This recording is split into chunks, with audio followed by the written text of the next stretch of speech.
Muy buenas tardes, tengan todos. Muchas gracias por participar en esta nueva charla del Instituto Peruano por la Libertad, en nuestro curso básico que es el liberalismo. Como ya les hemos comentado antes, este curso lo viene desarrollando el Instituto Peruano por la Libertad en alianza con la Fundación Friedrich Naumann para la Libertad, Oficina Países Andinos, a quienes damos siempre las gracias. Y como siempre también pedimos al representante de la Fundación, el señor Jörg Denner, que nos pueda dar unas breves palabras. Adelante, Jörg. Muy buenas tardes a todos ustedes. Espero que estén bien. La Fundación Naumann es la Fundación para la Libertad en Alemania. Es una fundación política que está afiliado del Partido Liberal en Alemania, pero no significa que somos parte de este partido. Somos el think tank de este partido que difunde la ideología, la filosofía liberal en Alemania, pero también en todo el mundo. Y en América Latina trabajamos con 4 oficinas. Una oficina está en México, otra está en Honduras, la tercera está en Buenos Aires, en Argentina, y la oficina más joven está acá en Lima, en Perú, pero trabajamos como oficina regional en todos los países andinos, en Venezuela, Colombia, Bolivia, Chile, Ecuador y Perú, y claramente trabajamos por el liberalismo y también tenemos otros temas claves que son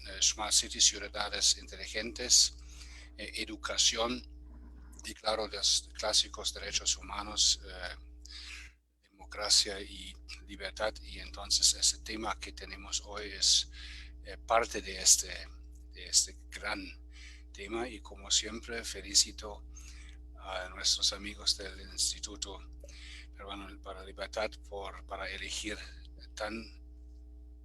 tantos expertos con alto nivel. Muy buenas tardes, Guillermo. Estamos felices que estás con nosotros y esperamos tus palabras, y como siempre también tenemos espacio para los participantes para hacer algunas preguntas. Muchas gracias. Muchas gracias, Jörg. Antes de presentar a nuestro expositor del día de hoy, les queremos hacer conocer también que el Instituto Peruano por la Libertad tiene entre sus fines y objetivos el propiciar la participación activa de más personas en la toma de decisiones que conciernen al país, buscando desterrar las prácticas tradicionales de hacer política.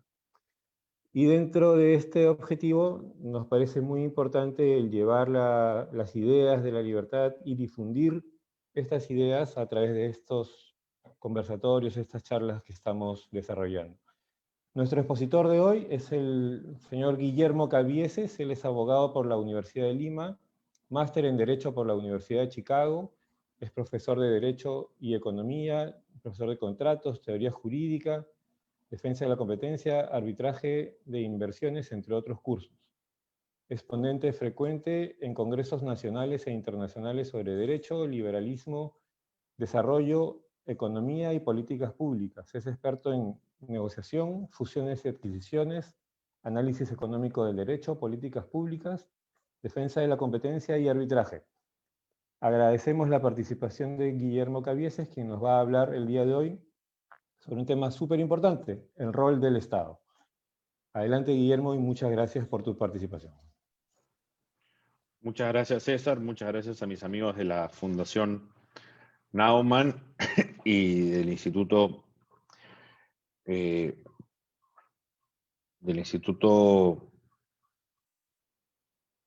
Peruano por la Libertad. Me complace mucho poder estar hoy con ustedes en estos cursos que están teniendo, entiendo, todos los días miércoles acerca del liberalismo. Y el tema que me han asignado en este curso referido a qué es el liberalismo es cuál es el rol del Estado, que diría yo es uno de los asuntos más importantes de los cuales el liberalismo se ocupa, porque, al menos en mi caso, considero al liberalismo como una doctrina política, una doctrina que está referida al ejercicio del poder que conlleva a cómo los seres humanos se relacionan entre sí. Y en el marco de esa doctrina política, pues lo relevante es saber cuál es el rol que esta entidad que llamamos Estado debe tener si es que consideramos que en el marco de nuestra doctrina la libertad del individuo es lo principal. Yo asumo que ustedes para este momento ya han tenido la oportunidad de discutir qué es la libertad y como tal entender que los liberales defendemos aquello que se denomina libertad negativa, ¿no es cierto? La libertad negativa no es otra cosa que la posibilidad que tenemos las personas de elegir qué hacer con nuestras vidas, con nuestros bienes, con el destino de nosotros, sin que los demás puedan influir, a menos que nosotros estemos afectando la libertad de los demás.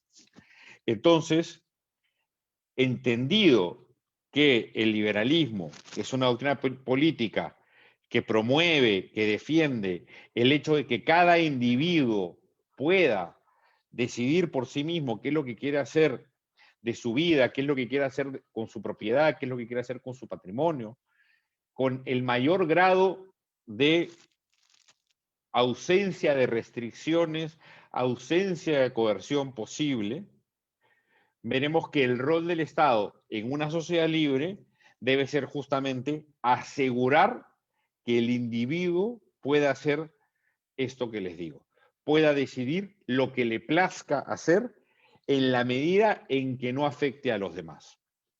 Sin embargo, esta doctrina política que llamamos liberalismo ha encontrado a lo largo de la historia muchísimas oposiciones.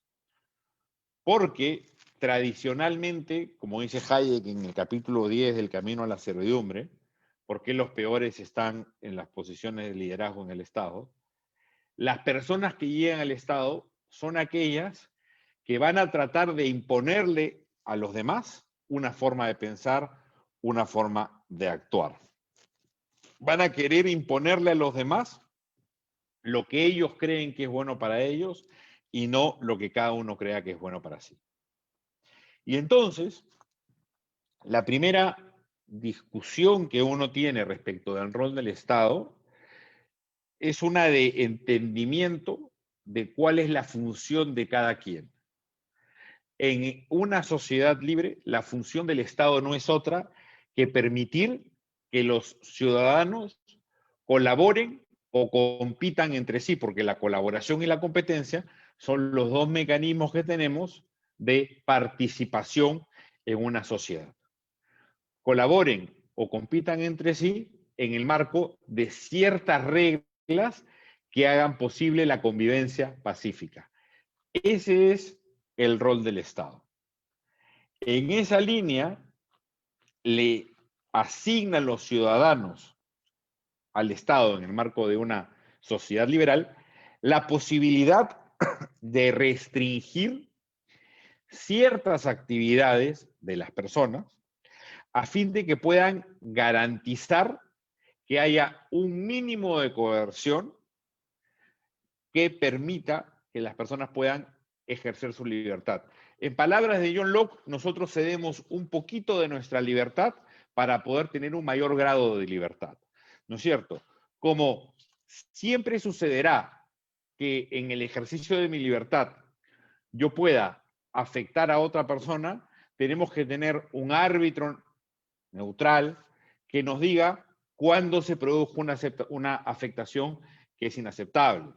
Tenemos que evitar que de la competencia o la colaboración que generan lo que llamamos luego mercado por mecanismos de intercambio, se generen intercambios voluntarios, no se generen intercambios forzosos, ¿no es cierto? Tenemos que lograr un sistema de coordinación que permita que las personas puedan operar en la sociedad. Ese sistema es, en teoría de los liberales clásicos, el Estado. y no tiene ningún otro rol que ese. A él le asignamos el monopolio del uso legítimo de la fuerza, con el propósito de decir, oye, no es que cualquiera pueda estar haciendo justicia de propia mano, sino que vamos a tener un sistema en el que ciertas personas van a poder proteger nuestra vida, proteger nuestra propiedad, proteger nuestras fronteras. Y ahí tenemos un primer gran rol que se le asigna al Estado.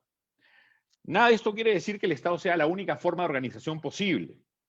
Hay personas que creen, por ejemplo, en el anarcocapitalismo y están convencidos de que uno podría tener arreglos absolutamente privados y contractuales para todo aquello que el Estado brinda actualmente. Digamos, dentro de la posición liberal clásica, el Estado sí tiene un rol.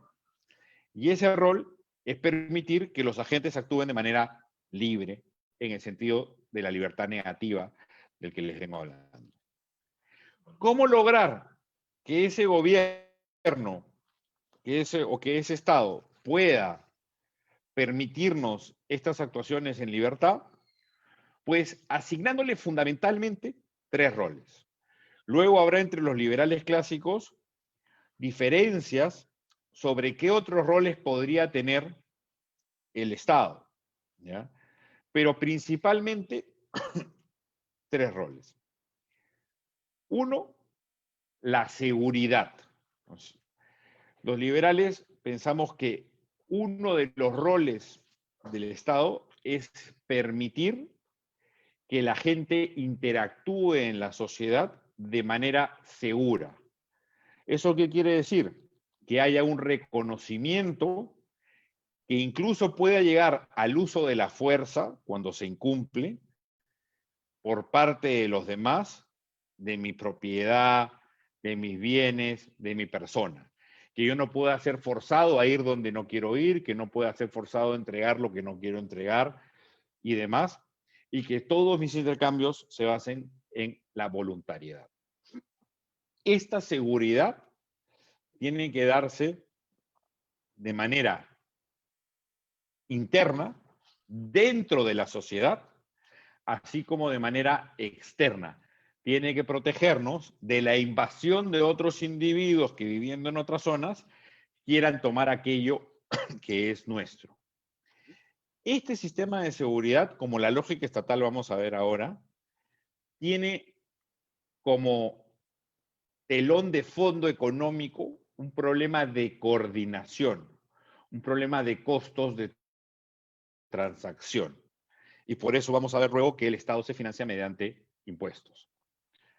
Pero esa es una primera función que le asignan los liberales clásicos al Estado, la seguridad de las personas, sus bienes, sus vidas, sus fronteras. Una segunda gran labor que le asignan los liberales clásicos al Estado es la impartición de la justicia. Este rol de seguridad que les acabo de comentar tiene que de alguna manera ser informado a todos los demás, para que todos los demás tengan una idea más o menos clara de en qué momento termina su libertad y empieza la de los demás. ¿Qué está permitido y qué no está permitido? Está permitido, por ejemplo, que si alguien me quiere quitar un bien por la fuerza, yo pueda repelerlo con la fuerza. No está permitido el primer acto, pero si se da, está permitido el segundo. Ese tipo de leyes o de reglas se dan mediante leyes. Estas leyes de carácter general que tienen como propósito buscar la convivencia pacífica de los seres humanos, entendiendo cuáles son aquellos aspectos que los ciudadanos deben respetar para no afectar la propiedad, la libertad, la vida de los demás, sabiendo que una afectación de estas va a generar que tengamos que recurrir al mecanismo de seguridad que les comentaba hace un rato. ¿No es cierto? Entonces, una segunda gran labor del Estado es emitir estas leyes que tienen que ser de carácter universal, de carácter general, aplicable a todos por igual, que permitan la convivencia pacífica. Y una tercera medida es la determinación de cuándo es que un acto ha violado una de esas leyes y requiere el activar los mecanismos de seguridad, ¿no es cierto? Y entonces el Estado está encargado de impartir justicia, de determinar cuándo han habido crímenes, cuándo se han incumplido contratos, cuándo se han cometido infracciones. Eso, dentro de una gran lógica, hace que veamos que el Estado tiene, por lo tanto, tres poderes. Un poder legislativo que, recogiendo los usos y costumbres de las personas, determina cuáles son las libertades de los individuos que no se pueden vulnerar y cuándo es que esas libertades se vulneran. En términos abstractos, en términos generales. Un segundo poder que es el judicial, que determina si es que cierta actuación ha encajado dentro de aquella regla general y abstracta que se dio para el funcionamiento de la sociedad y entonces sanciona o no sanciona a quien haya cometido la falta. Y un tercer poder que es el poder ejecutivo, que nos da la seguridad de que esa regla dada por uno, interpretada por otro, va a ser ejecutada por un tercero, poder ejecutivo. Entonces, en un mundo liberal, lo que termina pasando es que tenemos una situación de poderes muy restringidos por parte del Estado y subdivididos, de forma tal que no tengamos una situación en la que quien da la regla la interpreta y la aplica. Esa es un poco la situación del mundo liberal.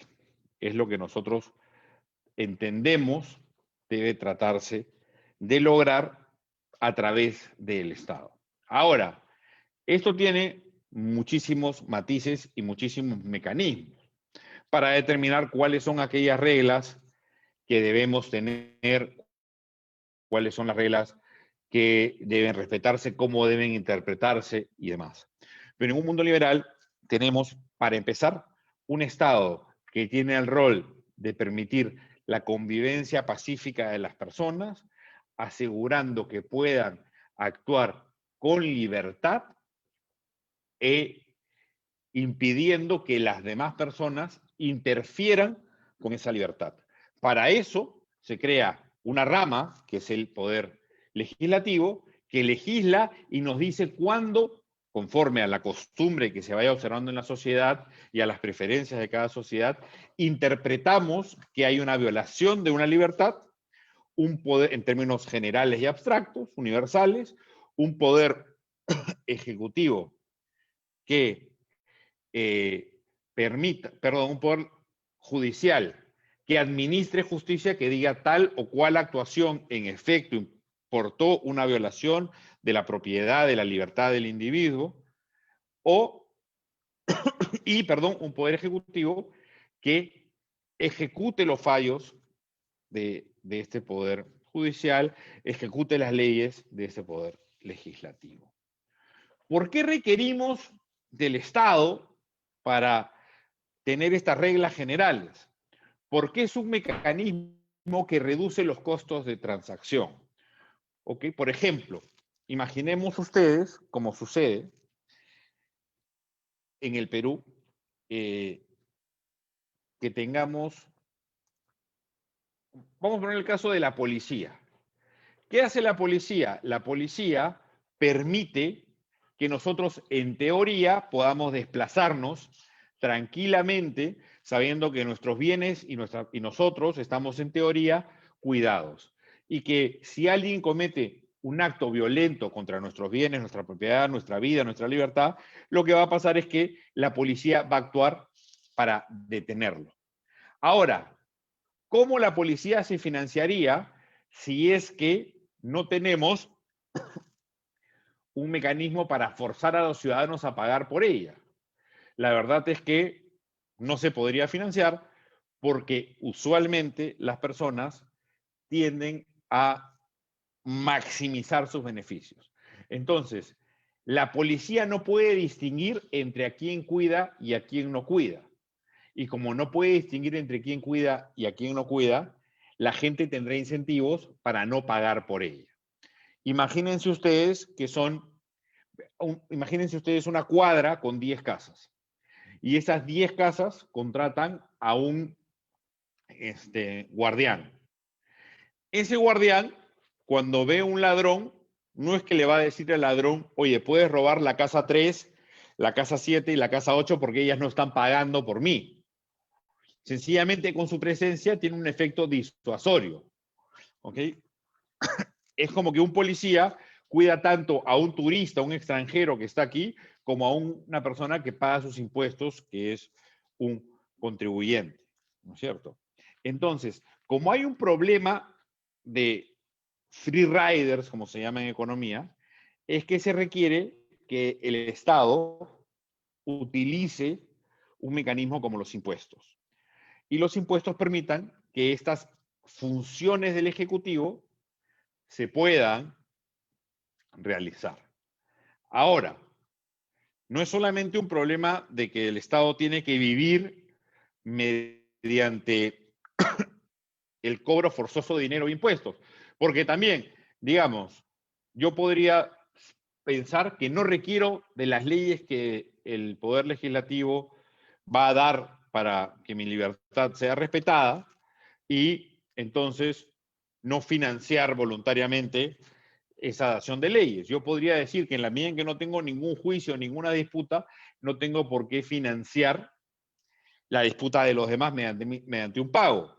Entonces, como prácticamente todas estas actividades son actividades que uno tiene que pagar por vivir en la sociedad, pero no por casos específicos que cada uno tenga todo el tiempo, lo que sucede es que el Estado decide cobrar un impuesto. Hasta aquí tenemos un primer problema que es cómo se financia el Estado y hemos determinado cuáles son en una sociedad libre sus roles. Ahora, para determinar quiénes son aquellos que van a emitir las leyes que nos permitan tener una sociedad en donde nosotros podamos libremente realizar nuestros propios fines, nuestros propios proyectos, lo que vemos es que tenemos que elegir a una cantidad de gente, porque la democracia también es un mecanismo de reducción de costos de transacción, costos de ponerse de acuerdo entre nosotros. El Perú tiene más de 30 millones de habitantes. Es imposible que, y digamos, de esos adultos con uso de razón serán por lo menos casi 2/3. Es imposible que estas personas, todas se puedan poner de acuerdo respecto de cuál deba ser la ley, por ejemplo, en materia de contaminación ambiental, cuál deba ser la ley en materia de decibeles que se pueden tener en la calle a determinada hora, y cosas del estilo. Entonces, utilizamos un sistema que es el sistema democrático, que es un sistema absolutamente peligroso. Pero ese sistema nos permite tener un mecanismo de representación de las preferencias individuales y en un mundo para que estos representantes puedan hacer estas leyes. El tema es que en un mundo liberal, el Estado tiene este rol absolutamente limitado, porque la democracia debe servir para que independientemente de las preferencias de las mayorías, la minoría siempre tenga su libertad, su propiedad y su vida aseguradas. Entonces, La democracia es un sistema en el mundo liberal que debería permitirnos que independientemente de quién esté en la mayoría en un gobierno, en un determinado lugar, en un determinado momento, no puede afectar nuestra propiedad, no puede afectar nuestra libertad y no puede afectar nuestra vida. Para eso, lo que se da es una igualdad ante la ley.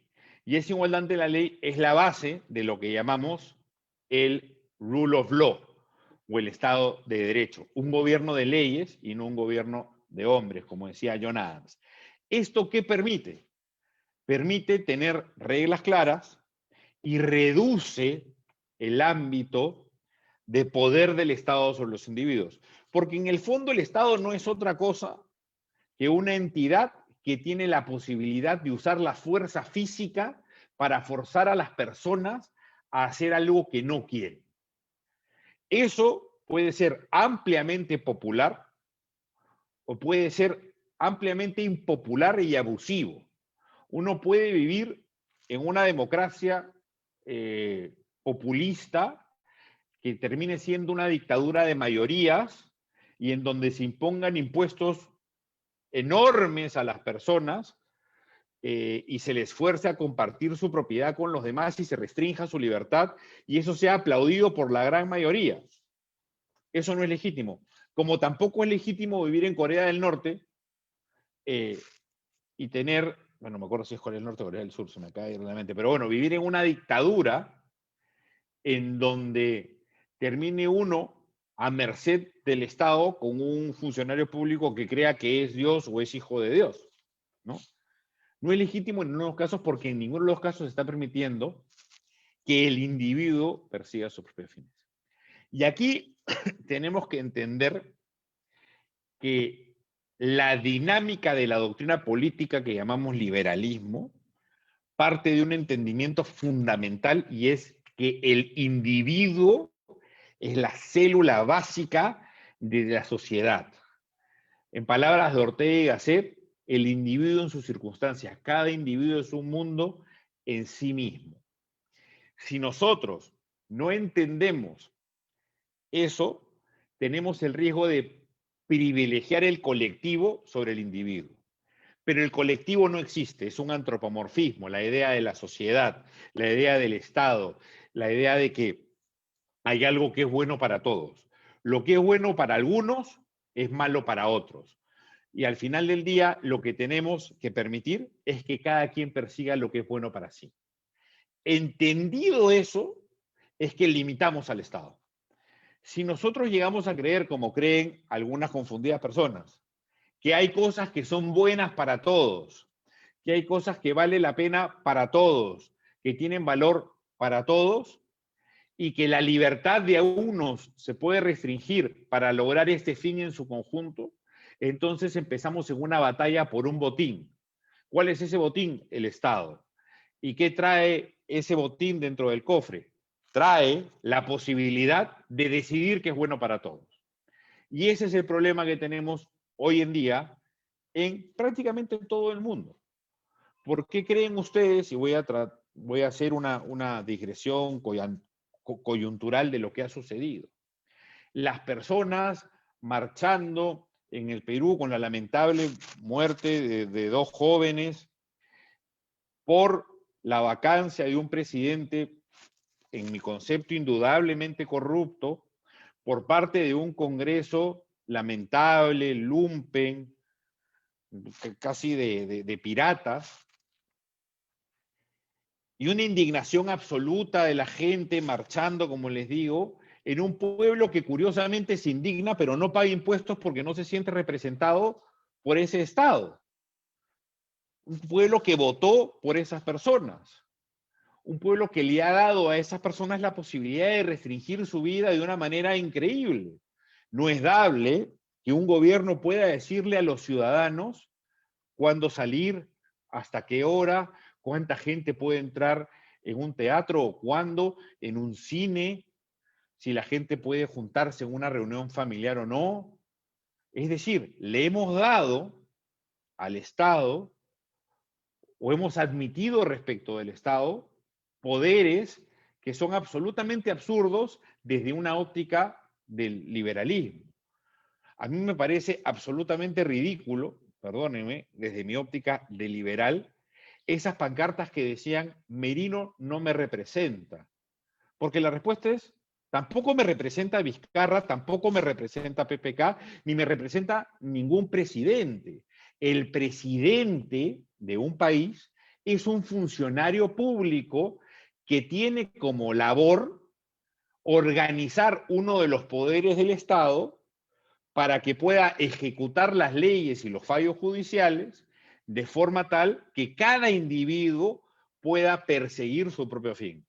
No es su representante, no es su papá, no es una figura de liderazgo, ni mucho menos, es un funcionario. Y así como uno le paga a un funcionario, qué sé yo, para que invierta su dinero o a otro para que le cuide ciertos bienes, la labor de ese individuo es esa. No es el líder de la vida de los demás. Pero hemos trastocado las cosas al punto que resulta ser de tal trascendencia quién está sentado en uno de los poderes del Estado para la vida de todos nosotros, que tenemos que salir a marchar y poner nuestras vidas en riesgo, ¿no es cierto?, para protestar porque aquellas personas que se han irrogado un poder que los ciudadanos nunca le dieron y que, y prueba de ello es el 70% de informalidad que hay en el Perú, se han irrogado un poder que no deberían tener, se comporten dentro de límites que son absolutamente irracionales, ¿no? Es decir, si los ciudadanos consiguiésemos que los congresistas y el presidente se comporten dentro de los límites que quieren, no dentro de los que tienen, igual estaríamos en un mundo que está absolutamente alejado del mundo en donde los ciudadanos somos dueños de nuestros propios destinos. Hoy el Estado está en capacidad de decir qué actividad pueden hacer las personas, qué requieren para hacer cada actividad en términos sanitarios, de permisos, de estacionamientos, de metas, ¿no? Hoy, si alguien quiere contratar una persona, tiene que pagarle, no lo que las personas acuerden, tiene que pagarle cierto régimen de vacaciones, ciertas horas extras, un sueldo determinado, tanto tiene que ir a salud, a pesar de que el individuo pueda preferir un seguro privado. Las personas nos vemos forzados a ahorrar para nuestra vejez, independientemente de si querramos o no. Las personas nos vemos forzadas a un sinfín, por ejemplo, la nueva ley de fusiones. Si uno quiere comprar una empresa, tiene que pedirle permiso al Estado para ver si puede comprarla. Es decir, todas las actividades de los seres humanos están reguladas a un micro detalle, que es la antítesis del sistema liberal, en donde el rol del Estado debe ser permitir que nosotros persigamos nuestros propios fines. Hoy tenemos una situación en la que el individuo que debería poder decidir por sí mismo qué quiere hacer, con quién se quiere casar y demás, vive en un estado que le impide realizar las cosas libremente. Si yo quisiera ser abogado, pero no, por ejemplo, en derecho penal, sino solamente en derecho comercial, igual yo tengo que estudiar derecho penal. ¿Por qué? Porque el Estado así lo señala en una currícula oficial. Y si yo no tengo la licencia, pues no voy a poder operar como abogado. El Estado nos dice qué estudiar, ¿no es cierto? Estamos en una situación de absoluta opresión y la gente no se ha dado cuenta de eso. Y por eso el Estado tiene un rol tan importante en la vida de las personas, en lugar de tener un rol mínimo de administrar la comuna en la que vivimos. Hoy los estados le dicen a las personas a qué otros países pueden viajar. Hoy los estados te dicen, por vivir en esta zona tienes que pagar tanto de impuestos. Hoy, en fin, tenemos una situación en donde el rol que los liberales le asignamos al Estado se ha prostituido de forma tal que el Poder Ejecutivo tiene la facultad de legislar, aplicar su legislación y ejecutar sus propias leyes.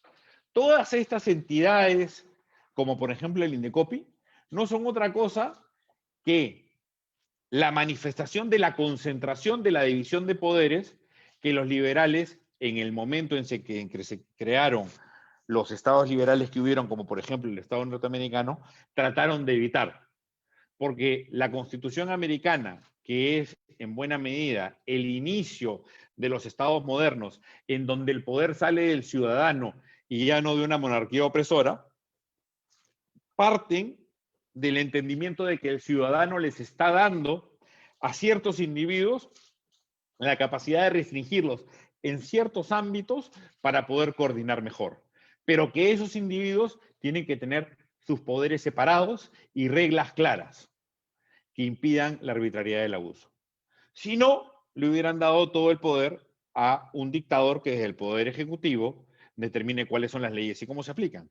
Hoy el Estado moderno lo que tiene es que la mayoría de las leyes o las regulaciones que se dan en una sociedad surgen de los estados ejecutivos, no surgen de los poderes legislativos. Surgen de los estados legislativos a través de N microagencias que tratan de regular cada uno de los aspectos de la vida de las personas. Y esas N microagencias que emiten esta cantidad copiosa de normas, que en su mayoría son absurdas, además, tienen entidades que aplican esas normas y dicen cómo deben aplicarse. Entonces, hemos visto cómo la separación de poderes del Estado liberal clásico se ha roto. ¿Qué nos queda? Nos queda tratar de luchar por regresar a ese mundo en donde el Estado no era un fin en sí mismo. El presidente de la República no era el pastor de la manada que nos lleva hacia los pastizales que le conviene, sino que cada quien puede ser dueño de su destino, que el impuesto es un pago mínimo para poder vivir en una sociedad en donde se da lo que les digo. Si en esa sociedad luego se decide que a través de un sistema centralizado el Estado puede ser un mecanismo eficiente para proveer, por ejemplo, caminos, pistas, sistemas de direcciones, se podrá discutir, pero respecto de esos podemos utilizar el sistema de precios. Por último, si queremos usar el sistema de impuestos, se podría usar el sistema de impuestos. Pero de ahí a que cada actividad que uno quiera realizar requiere una licencia del Estado, a que el Estado tenga que decir respecto de qué estudian y qué no estudian mis hijos o yo mismo que quiero ejercer una profesión, hemos encontrado que finalmente estamos en una situación muy ajena a la que el liberalismo como doctrina política propone como rol del Estado. Y es contra esa situación que los liberales tratamos de levantarnos y tratamos de invitar a los demás mediante la persuasión, no la coerción, a diferencia del Estado, para lograr, ojalá algún día, un cambio en donde luchemos las libertades una a una y hagamos retroceder a este Estado opresor al punto que le corresponde, que es la de mantenerse como guardián de nuestras libertades. Gracias.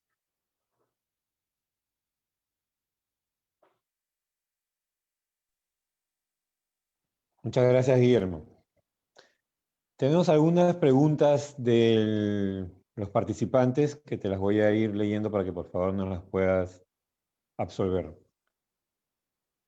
Una primera pregunta nos dice Roberto Padilla: ¿el sistema partidario es la única manera de hacer escuchar la voz popular? No es la única manera de hacer escuchar la voz popular, porque de hecho, si tú te das cuenta, en el Perú no hay un sistema partidario. En el Perú hay movimientos políticos que a propósito de una inscripción van vendiendo sus curules. Dependerá del tipo de sistema que cada país tenga. Si tú tienes un sistema parlamentarista, entonces tiene sentido que tengas un sistema partidario, porque esos partidos llegarán al Parlamento y en ese Parlamento harán negociaciones para dividirse el poder. Si tú tienes un sistema presidencialista además que tenga a un presidente o un poder ejecutivo con mucho poder, como el caso del peruano, entonces el sistema partidario no funciona, porque terminas teniendo un botín. Hay una persona que gana el botín, ¿no es cierto? Y si además gana el Congreso, tiene un botín irrestricto, va a poder hacer lo que quiera. Entonces, América Latina tiene usualmente regímenes presidencialistas, y el régimen presidencialista no fomenta la dinámica de los partidos que representen a los individuos y que tengan luego la posibilidad de negociar entre sí para limitar el uso del poder. Y por eso tenemos en América Latina, por ejemplo, políticas tan pendulares, ¿no? Gana la izquierda en un país, el país se va absolutamente hacia la izquierda, y cuando la izquierda está por destruir el país, gana la derecha y se va hacia la derecha, pero cuando la derecha pone reglas demasiado conservadoras y opresivas respecto de ciertas personas, por ejemplo, con quién se pueden casar las personas, en el caso de los homosexuales y demás, regresa hacia la izquierda. Mientras que en otras sociedades, la dinámica partidaria sí genera una mejor forma de representación de los intereses. No es la única, sí me parece la mejor. Ok. Hay una siguiente pregunta que nos dice, ¿cuál es la diferencia entre un Estado liberal y un Estado conservador? La diferencia entre el Estado liberal y el Estado conservador es que el Estado liberal de lo único que se ocupa es de permitir que las personas vivan libremente y persigan sus propios fines. Y entonces no hay un plan determinado. La actuación de los individuos mediante el orden espontáneo, que es el mercado en todo tipo, el mercado de los bienes, así como de los afectos, permitirá que la gente, si quiere, digamos, pueda tener uniones afectivas entre personas del mismo sexo, entre varias personas y qué sé yo. Y si eso es lo que la mayoría libremente prefiere en un Estado liberal, pues eso será, en la medida en que no dañen a nadie, lo que sucederá. En un Estado conservador, como su nombre lo dice, lo que se busca es que las reglas bajo las cuales la sociedad actual vive no se cambien, sino se mantengan. Y entonces hay una resistencia al cambio. Y el choque entre los liberales y los conservadores tiende a ser, por esa resistencia al cambio, usualmente en las libertades civiles, no en las libertades económicas. Pero la diferencia es justamente que el liberal propugna que cada quien persiga su propio plan de manera libre, haga lo que su voluntad le llame, en la medida en que no afecte a los demás. El conservador trata de impedir eso, así no esté afectando a nadie, porque quiere conservar el status quo. Muchas gracias. Una siguiente pregunta nos comenta que en las marchas que hemos visto y tenido en el país en estos días, una de las cosas de las que se habla es el cambio de constitución, que lamentablemente mucha gente, sabemos, pide cambio de constitución, pero sin saber exactamente qué es lo que quieren cambiar. Mucha gente no ha leído la constitución, pero se está tratando este tema dentro de la discusión. ¿Cuál es tu opinión sobre eso? Me parece que el peruano promedio o el ciudadano a pie es una persona usualmente desinformada de la política y usualmente desinformada de lo que dice la Constitución. Y he visto encuestas que propugnan o mejor dicho, evidencian que la mayoría de gente quiere un cambio de Constitución, pero que no entienden qué implica eso. ¿Y por qué lo digo? La Constitución política del Perú, como gran parte de las constituciones políticas de América Latina, no se ocupa solamente de cuáles son las reglas de funcionamiento de un Estado y cómo se dividen los poderes, que es, por ejemplo, de lo que se ocupa la Constitución americana y muchas constituciones que ya tienen más de 100 años, sino se ocupa de un capítulo muy especial que no debería estar en la Constitución, que es el del régimen económico. Si ustedes comparan la Constitución de 1979, la famosa Constitución de Haya de la Torre, y la famosa Constitución del 93 que hoy nos gobierna, la gran diferencia está en el capítulo económico. Ahora, en un Estado liberal no hay capítulo económico en una Constitución, porque se sobreentiende que los bienes de producción en una sociedad capitalista democrática, están en manos de los privados. Y como están en manos de los privados, no hay por qué tener un régimen económico de qué puede hacer el Estado en la economía y qué no puede hacer el Estado en la economía. Viene de suyo que no puede participar de la actividad económica.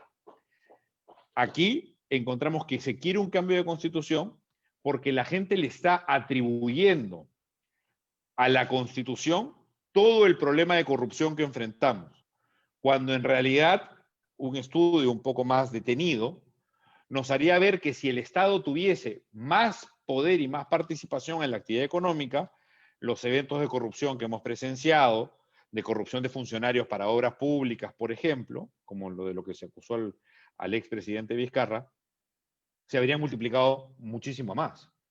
La corrupción tiene una correlación con el tamaño del Estado. Mientras más grande un Estado, mientras más participe en la actividad económica, más riesgos de corrupción vamos a tener. La gente quiere cambiar la corrupción, quiere cambiar la Constitución para frenar el problema de corrupción y no se da cuenta que está apagando un incendio con gasolina. Otra pregunta nos dice Gustavo Venturi. ¿Qué opinas de que ahora seamos una democracia inversa, como la han llamado algunos comentaristas, en la que el Poder Ejecutivo y el Congreso están en manos de los partidos que obtuvieron menos votación en la última votación para el Congreso? ¿No supone esto un estado de cosas que se pueda considerar una degradación del orden democrático y constitucional a merced de una fuerza oclocrática catalizada por las nuevas tecnologías de información y los medios tradicionales y alternativos de comunicación en manos de gente evidentemente parcial y con intereses políticos y económicos claros? Es una excelente pregunta. Yo no creo que estemos en una situación de democracia inversa, porque lo que ha pasado es que hay diversos partidos que tienen todos una receta populista. Y el hecho de que estén divididos entre sí no representa una división en términos ideológicos y en términos de programas, que ciertamente los tienen muy pobres, sino en términos de ambiciones. No han tenido la madurez que puede tener, por ejemplo, un sistema como el americano, en donde la pelea por el botín se da a dos niveles, a nivel de cada partido y luego a nivel de las elecciones. Aquí tenemos diversos partidos que quieren todos tratar de llegar a la presidencia y que no pueden aglutinarse entre sí para llegar de una manera más organizada. Pero las votaciones en el Congreso, en donde se vota con 105 votos una vacancia presidencial, con 105 votos una ley de control de fusiones o una ley de devolución de aportes a la Organización Nacional de Pensiones o la devolución de fondos de la AFP, en términos de mayorías de esa magnitud, demuestran que en realidad no está gobernando la minoría, está gobernando una mayoría populista que llegó al poder mediante el voto de gente que se ha dado cuenta de su error y que ahora sale a marchar a las calles para tratar de desdecirse, abortar de este hijo que no quiere. Aquí tenemos otra pregunta que, digamos, no está muy relacionada con el tema de fondo en sí, sino más sobre un tema de propiedad. Dice Manuel Vilcapoma que el propietario sea dueño de los recursos del subsuelo favorece a la economía positivamente. Sí, sin duda, un sistema en que el propietario es dueño del subsuelo favorece a la economía porque genera una regla de propiedad más clara. El problema de la subdivisión del suelo y el subsuelo es que implica una situación en términos económicos equivalente a la de un cofre del tesoro que tengo yo y la llave la tienes tú. Esa es la regla legal que el Estado ha creado. Le da el cofre del tesoro a uno, que es el que tiene, digamos, la concesión minera, pero le da la llave al otro, que es el que tiene la propiedad del suelo. Y les dice, pónganse de acuerdo. Eso en términos técnicos se llama un monopolio bilateral, encarece los costos de transacción absolutamente, porque él te dirá, yo quiero 3/4 del cofre para darte la llave, y el otro dirá, yo no te voy a dar 3/4 del cofre por la llave, te voy a dar 1/4, porque el cofre es mío. Y entonces empieza esa disputa. Si al final del día el propietario del suelo fuese el dueño del cofre y de la llave, lo que pasaría es que quien lo valore en más lo buscaría y le compraría todo el tesoro. Pero hoy, al subdividir la propiedad, han generado un régimen ineficiente que a la sazón genera además muchísima violencia, porque ya desde un punto de vista antropológico es contrario a la costumbre del ser humano que lo que yo encuentre en mi propiedad no sea mío. Entonces, aquí ya hay un problema antropológico que genera la violencia que vemos en el Perú, que si se solucionaría sin duda si le permitiesen a los individuos ser propietarios del subsuelo, como se sienten y como deberían ser. Una pregunta más que nos hace Mirko Isla, aunque es un poco amplia, me parece. ¿Qué cambios mínimos se necesitarían para mejorar la Constitución hacia una que sea de tipo liberal? Bueno, para empezar, el reconocimiento de que el Estado no debería tener, pues, la cantidad de ministerios que tienen y la participación en la cantidad de actividades que tiene. ¿Por qué se requiere un ministerio de producción? ¿Por qué se requiere un ministerio de pesquería? ¿Por qué se requiere un ministerio de la cultura? ¿Por qué se requiere un ministerio de minería?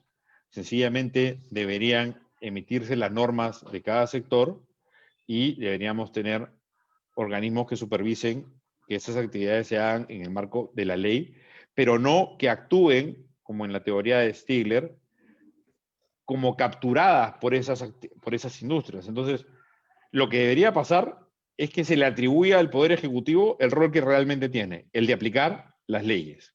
No crearlas, no interpretarlas, sino aplicarlas. El problema de los estados modernos está del lado del Poder Ejecutivo. Una vez que uno hace ese cambio, que es realmente un cambio material, podríamos empezar a hablar de un Estado liberal. Gracias. Tengo otra pregunta de Piero Quirós. Nos dice, ¿qué hacer cuando el agente que evita el libre mercado no es el Estado, sino la llamada gran empresa, fomentando oligopolios o monopolios tal vez?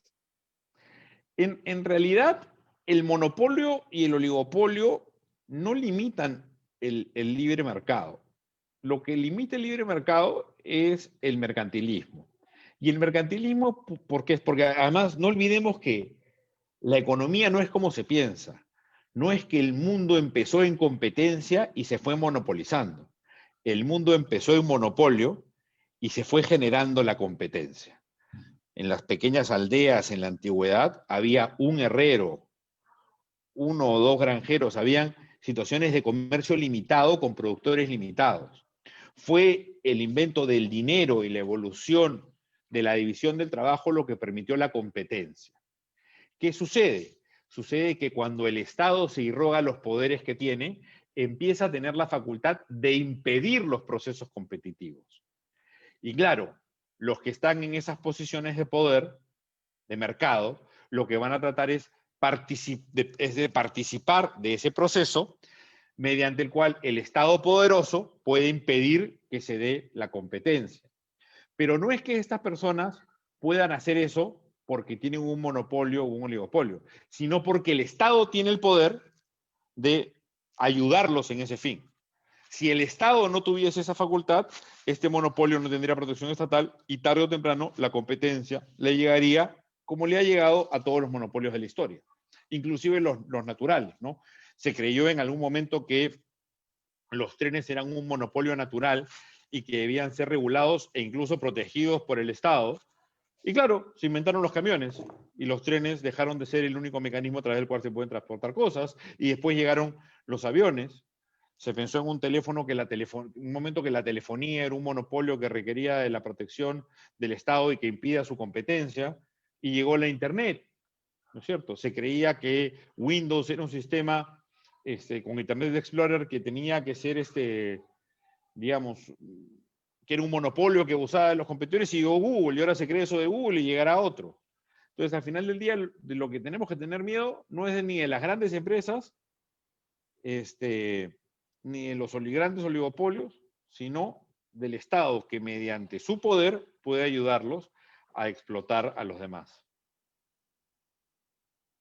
Muchas gracias. Una última pregunta, porque ya estamos casi fuera de tiempo, es de William Vilca. Nos dice, ¿deberíamos quitarle más poder al Estado y dejar que solo se encargue de la seguridad y la justicia?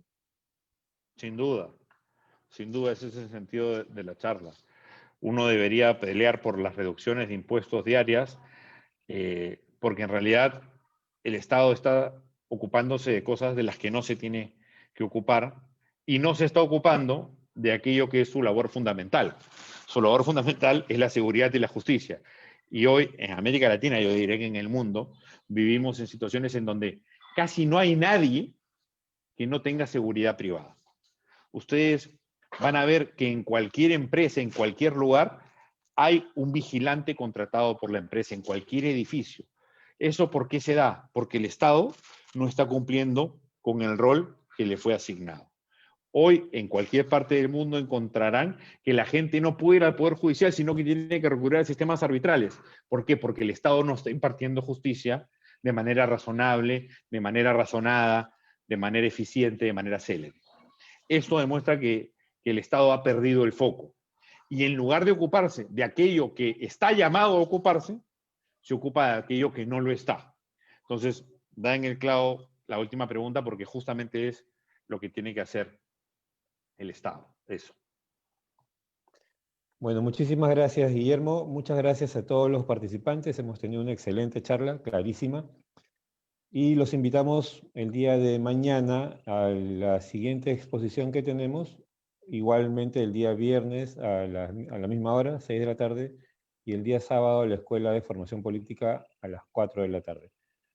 Muchas gracias a nuestro expositor, a la Fundación Frederick Naumann, y los invitamos a abrir sus cámaras para la foto grupal. Muchas gracias.